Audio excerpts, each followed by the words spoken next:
Hey guys, hi fi. So, ever thought about starting a business in United States? If yes, then this video is for you. So, what I did, I will break down. Like, if you guys want to start a grocery store in United States, okay? So, a Indian grocery store, being specifically a Desi grocery store, okay? So now let's break down how to start. First procedure, you have to get licenses. So for now, you have to get a doing business as license, which is called as DBA.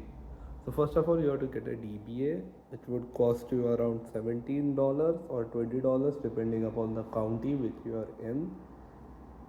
Secondly, after doing a DBA, you have to form a LLC or a sole proprietorship, which would be under your name and as a legal entity. Thirdly, you have to get employer ID verification for your IRS, which is your EIN. If your business is bigger, so if you're planning to have multiple stores, then you have to do NAC, which is North American Industrial Association, in which you get a NAIC ID. But if you are a small business owner, then for IRS needs EIN is enough. So now talking about grocery store, so you have to just look for a property which is a business owned property under a business license. So you're renting a property, and it falls under zone, and your property is complying with all the existing needs for a grocery store. Thirdly, you have to have a sales license, so you have to register yourself with the government. Like currently for me, it is Texas, so you have to get a Texas Sales Act certificate that you can sell things. Secondly, you have to get Food and Regulation Act. So even if you are starting a restaurant, you need a food selling and regulation act. And if you are selling alcohol for Indian store, alcohol would not be an issue, but you need a alcohol certificate also.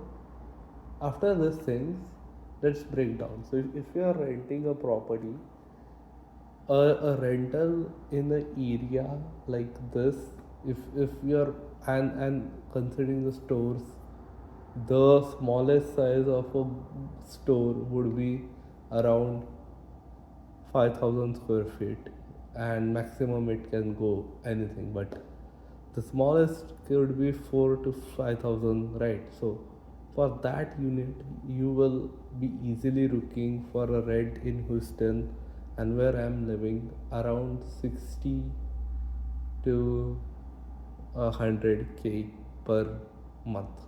That is a massive rent, but yeah, that is the cost of rental.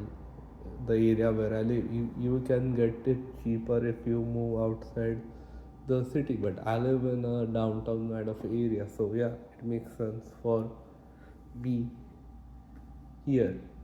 Secondly, you have to have inventory. So inventory could cost you around 30 to 40,000. Currently checking with all the shipping and with the distribution network that is pre-existing in United States, it would be 30 to 40 to get you the minimum stuff that you have with all the items, but minimum availability. Like availability would be less, but 30 to 40,000 for stocking up and getting a grocery store started in. That brings your initial investment with and then you have to do a 3 month security deposit, and you have to sign a year long lease. So your business would start kicking in profit after 6 to 7 months if it is in a good area. And the primary thing would be the employee thing. So if you're appointing an employee, then you have to collaborate with the minimum wages. For Texas it is $9.8, so pretty much less. But if you are someone in California, then you have to pay like 15.2. So just check with that. But the major thing would be checking your state laws for regulation and labor compliances, and basically managing the business to the micromanagement as you can. So if you're someone you're starting, keep the minimum employees, have the store rolling up, do the marketing as in your local circles and like this, and in no time you will have a successful grocery business running. So this is how a store could be run, and this is a breakdown in 5 minutes. To follow, to know more about stuff, hit the subscribe button, and I would start breaking down more businesses like this. Thank you.